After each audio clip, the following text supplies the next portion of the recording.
Bulls Nation, today we had a game against the Philadelphia 76ers away from home, and unfortunately we walked out with a very tough loss under our belt. This game was very familiar to the Boston Celtics game, except we could not complete the comeback this time around, and we're going to be talking about all the positives and the negatives of this game in this video.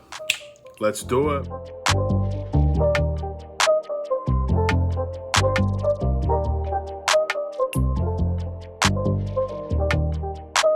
What's going on, everybody? It's the Bulls Show, aka Aidan, and welcome back to another video. Today we've got a Chicago Bulls related video referring to the game reaction against the Philadelphia 76ers. Again, we will verse them one more time. We will verse them in our next game, and hopefully we can learn from the mistakes that we made in this game, and there are plenty that we do need to talk about. And there were some worrying signs, as there always is. Even with some wins, you do get worrying signs, but with a loss, I think they become much more, clear to see. So we'll talk all about it in this video. Before we get started, please like and subscribe to the Bulls Show. Turn notifications on and let me know in the comments below your thoughts about the Chicago Bulls playing away against Philly today. Who was your player of the game, and overall, just how satisfied are you with the game performance today?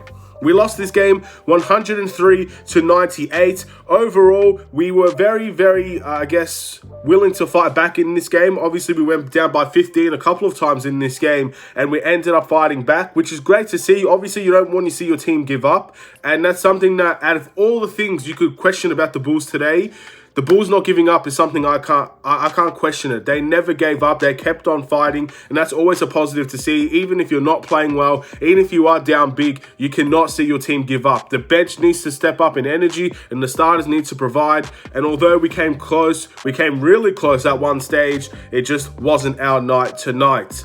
Let's look at the positives and the negatives of this game. Firstly, with the positives, obviously, you're starting to see a little bit more consistency out of some of the starters today. Obviously, DeMar DeRozan, another consistent performance. Zach LaVine had a consistent performance. And, I guess the positive is that we kept coming back in the game. As soon as Philly extended their lead to 15, and they did it a couple of times, as I mentioned before, we kept fighting back. I think that's the biggest positive to take away from the game. But there are a few negatives, and there are big negatives to talk about. Very similar to the Boston Celtics game, we let a lot of their perimeter shooters take wide open shots. And I guess with Philly, we know Joel Embiid can hurt us. And I think we've all can come to accept that Joel Embiid can hurt us. He didn't have a great game today by any stretch of the means. And this kind of makes the loss even hurt a little bit more because he wasn't great today. In fact, he was far from great today. And I actually thought he was a hindrance more than he was actually helping Philly in some instances today. But you have to stop the other players. Seth Curry, Niang, all these players that were just constantly making threes on the Chicago Bulls today. Those are the players that you need to stop. You cannot let the perimeter defenders or the perimeter shooters excel in their three-point shooting. And that is something that at the end of the day we saw. And we are supposedly one of the better teams in shutting down the perimeter. And I did not see that today. So the guard defense, players like Zach LaVine, DeMar, you could even put it on a little bit on Lonzo as well. There's just miscommunication from our guards today. The switching wasn't great, even went off of screens. It was perimeter orientated, the damage that we took today, and we could not stop it. We couldn't find a way to stop it. It wasn't Joel Embiid that was hurting us, it was everybody else, and that's what we should be stopping. And that's probably the biggest negative you could take away from today. The perimeter shooting for Philly was fantastic, and our perimeter defense was poor. Obviously, again, Joel Embiid wasn't hurting us, and everybody else was. I don't like the way that we passed the ball today either. I mean, outside of Vucevic, he had 6 assists. Lonzo Ball had 5, and Alex Caruso had 6. There needs to be more passing of the ball in this game. Not too much assist as you'd like to see from a team that's supposedly a really fast-orientated, fast-paced team that likes to pass the ball, move the ball, unselfish players. I don't see a whole lot of that in today's game either. Next up is the stagnant offense. We are not moving on offense. And this is more specifically towards the half-court sets. I think running out in transition, we had a fair few fast break points today, and that's obviously very helpful. And again, we need to see those fast break points because we are very stagnant when it comes to the half-court sets. You see contested shots taken by Zach LaVine and DeMar. I guess DeMar, we don't necessarily talk about it as much because he's making these shots, and this is what he's been doing his whole career. But we are seeing contested shots. We are seeing shots that are not great shots from the Chicago Bulls in the half-court set, and we are not moving in the half-court set. We are very stagnant. We're relying on isolation plays constantly, and there needs to be a balance of isolation and team movement. We don't see enough of that in today's game either. We were very stagnant in our offense, especially in the first half, and that's something that we need to continue to look at. And the last thing, cheap fouls. We gave away a lot of cheap fouls as well, and we definitely need to find a way to, I guess, maybe not necessarily try and perceive the refs, but also you need to make sure that you're not always putting your hands in the cookie jar, especially when you've been called for it several times. There were a lot of cheap fouls given in today's game, which led to free throws, and of course, that changed the way that the game was played as well. We're going to talk about the individual players today. We'll be talking a little bit about the positives and negatives of individual performances. Let's start off with Zach LaVine. Had 27 points, 9 rebounds, 1 assist, 1 steal. He had a lot of turnovers today. I don't think this was the best game from Zach LaVine. The numbers may surprise you. Obviously, 27 and 9. That seems like a great night for Zach LaVine. But I honestly don't think he had a great game today. And he's playing a lot differently to what we are accustomed to. And he is missing a lot of easy shots, I should say. In my opinion, Zach LaVine should have had 35 tonight with some of the shots that he missed. It was clear and open shots that he has missed. And then he's out here taking contested shots. He's not taking shots within the right time period. Taking quick shots. Like, these are things that we need to try and eliminate from Zach LaVine to get the best version of him available and just to get the best shot off overall. It's not what we saw from Zach LaVine today, but you can't argue with 27 and 9, but it was stagnant. It wasn't great offense from the Chicago Bulls today, and you have to say Zach LaVine is definitely part of that in the way that he took his shots and also some of the shots that he has missed. I'm sure he will look over it. I'm sure he'll try to review what he's done wrong, and again, we won't see, I guess, a stagnant Zach LaVine or even a Zach LaVine that's not really efficient in making some easy shots. But outside of that, I don't know what to say about Zach LaVine. I really don't know what else to say about him.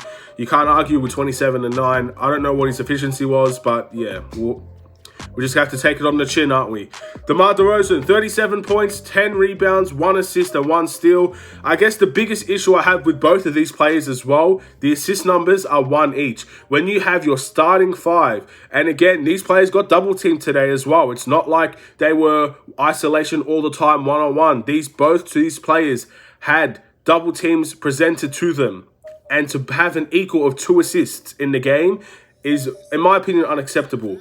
You need to have DeMar DeRozan and Zach LaVine moving the ball a lot more than what they did. We can't be a team very similar to just isolation. This game reminded me of the Houston Rockets with James Harden and Chris Paul. It was just isolation, isolation, isolation, isolation.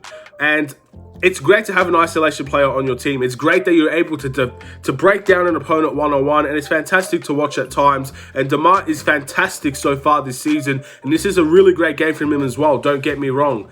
But there needs to be more ball movement in this team than what you're seeing from this team right now. There needs to be more assists from these 2 players. These are our 2 best players, and they're getting double teamed constantly, and yet they both had 2 assists. I just can't believe that. That does boggle my mind a little bit, and there needs to be more done in relation to that. But with DeMar, I mean, it's a fantastic night offensively from him once again. He is carrying this team. I don't know where this team would be if DeMar wasn't scoring the way that he was, and especially when Zach LaVine's injury is here as well with his thumb. He's able to really step up for the team and make some really big shots for us. And again, I don't know how that foul call got overturned, but at the end of the day, I'm not going to complain about that situation as well. I can't keep calling the refs out for every single little thing that they do. At the end of the day, I felt like we didn't deserve to win the game anyway. I think the right result ended up being the case, and hopefully we can pick it up against them in the next one. But DeMar was fantastic offensively and in his scoring today, and a nice double-double from him as well.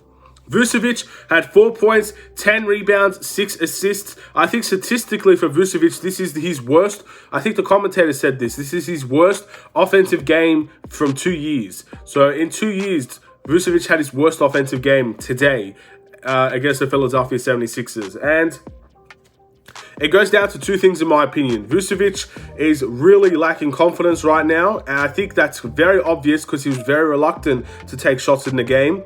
And I definitely think the team is kind of avoiding him today as well. Again, Zach LaVine is one of the biggest guys that you'd want to get Vucevic open, and he's the main guy that does pass to Vucevic because they play the pick and pop game a lot with the Chicago Bulls. Yet Vucevic didn't seem to get the ball as much from the pick and pops. Same with DeMar, same with obviously Lonzo. I think it was 2 from 6 or 2 from 7 from today's game, which is very poor in itself. Very inefficient game from Nikola Vucevic. But I just think overall this is one of his worst games I've ever seen from him. And it goes to his faults and the team's faults as well for that game. But yeah, he has to be better than this.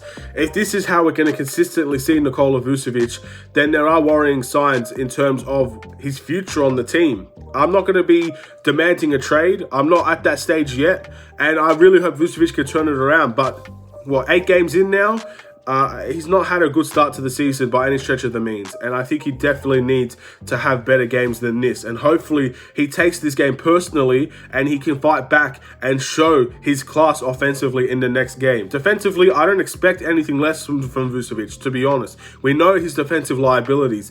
But offensively, you expect much more than what he showed today. And if he did have any little bit of a better game than this, I think we could have won this game. If Vucevic, instead of 4 points, had 14 points, and was just able to get to the line a little bit, maybe just make a couple mid-ranges here and there, then I think this game's a different story. We needed that third scorer today, and he wasn't there. And I think it's the team's fault, but I also think it's highly Vucevic's fault as well. Lonzo Ball had 13 points, 5 rebounds, 5 assists, 3 steals, and 1 block. I don't have too much to say about Lonzo Ball today. Again, the cheap fouls is probably the biggest negative you could give to Lonzo Ball. There are a lot of cheap fouls in there. I guess trying to attempt them, trying to get some steals. It didn't end up going in our favor today, and we just ended up getting some really bad foul calls. Got into the bonus early. I think he got 4 fouls very early as well.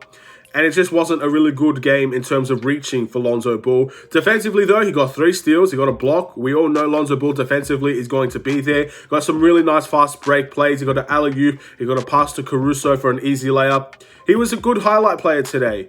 But yeah, other than that, I don't have too much to say. It's one of his better games, in my opinion, that we've seen from him so far. And his ability to play when we're running in transition is when you're going to see the best out of Lonzo Ball. And he had a little bit of a better game today. Javonte Green, 4 points, 7 rebounds, 2 steals. I don't think he played a lot of minutes. I think he played like 23 minutes or so today. He was working really hard on the glass. Again, for someone that's 6'5" and he's getting 7 rebounds, he's out-rebounding a lot of players on this team. I think that really speaks volumes to how impressive he's been.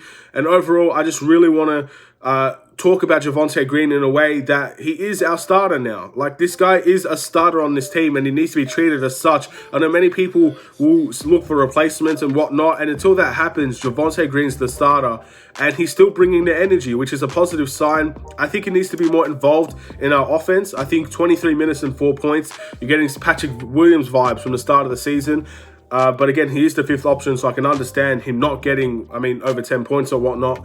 But if we're running out in transition, Javonte Green needs to be a guy that gets involved a little bit. That's all I could really say. Derrick Jones Jr., 4 points, 1 rebound, 2 steals.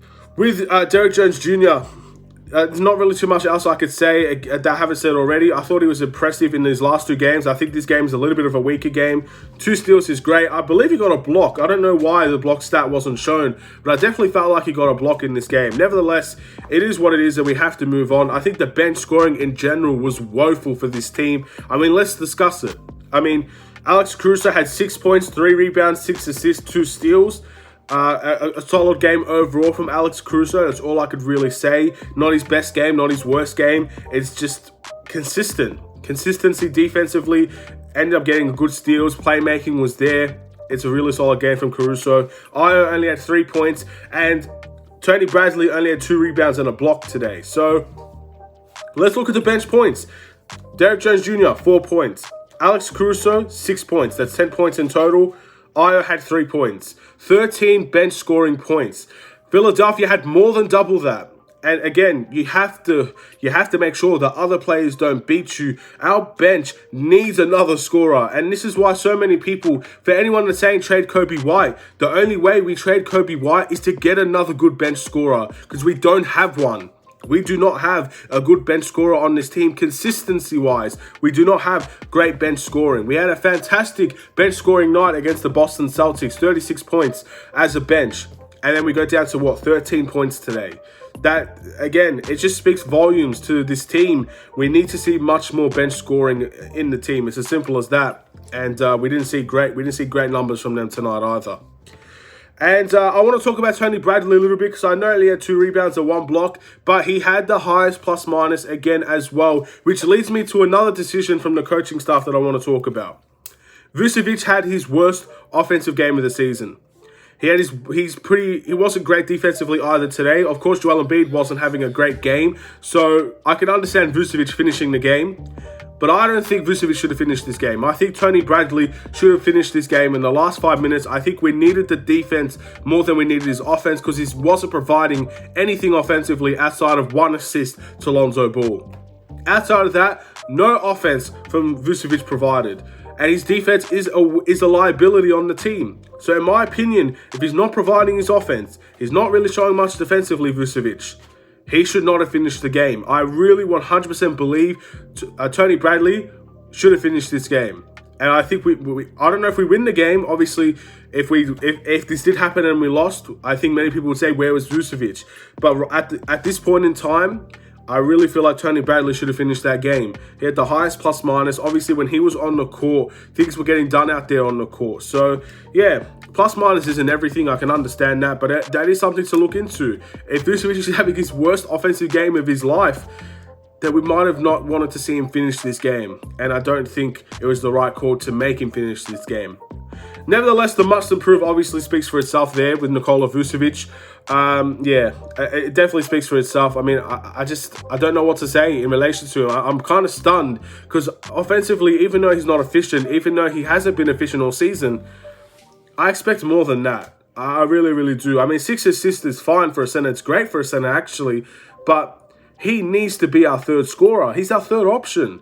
He is our third option, and he cannot be getting 4 points. He has to have his fair share of his shots. It's as simple as that. Lonzo Ball is doing a great job facilitating. He's not going to be our third option sometimes, Lonzo Ball. He made some great threes, and he was our third option today, but I think Vucevic is a much better prolific scorer, or I should say a much better scorer in general. He has so many ways to score that it sucks when you see 4 points on the score sheet. And it's a really woeful game from him, in my opinion. And this is a game that I hope he recovers from. Otherwise, there will be questions asked about his production on this team. And the player of the game is DeMar DeRozan. I mean, 37 and 10, I think it speaks for itself. I would like to see more playmaking out of Zach LaVine and DeMar, but he is the player of the game. 37 points. He took some really big shots. Not afraid of the moment. Everything you could say about DeMar DeRozan in terms of his shooting was definitely there today. So congratulations on another strong game. And the Bulls record is now 7-2. I believe we're going to verse the Philadelphia 76ers next game. We also, I think, have one more game against them, maybe 2, I'm not sure. And I'll let you know in the next game reaction. But yeah, our next game is against the Philadelphia 76ers. And we'll wait and see how that goes. Now we have a little bit of a way that they like to play. We kind of know more about them. And we know that the role players can heat up. We know the role players can step up for their team. And we also know that we can't let them beat us. We have to make Joel Embiid beat us by himself. And we'll wait and see if that's the case. I'm not sure if Tobias and Danny Green will be playing next game. Nevertheless, we should be expecting to verse their best team. And we will verse the Philadelphia 76ers at the United Center. Hopefully the home court advantage can drive us to a big victory. I really think we have a chance to beat this Philly team. But nevertheless, they are still a good team. They're a good team for a reason. They're a playoff team for a reason. And we have to give them that respect. We can't walk into this game lackadaisical or lazy or stagnant. We must provide our best going forward. And that should be against the Philadelphia 76ers. We need to show them what our best can be, and we'll wait and see how we go. Thank you for watching. Please like and subscribe if you're new. Have a wonderful and safe day, Bulls Nation. I'll see you in another Chicago Bulls video. Take care and peace.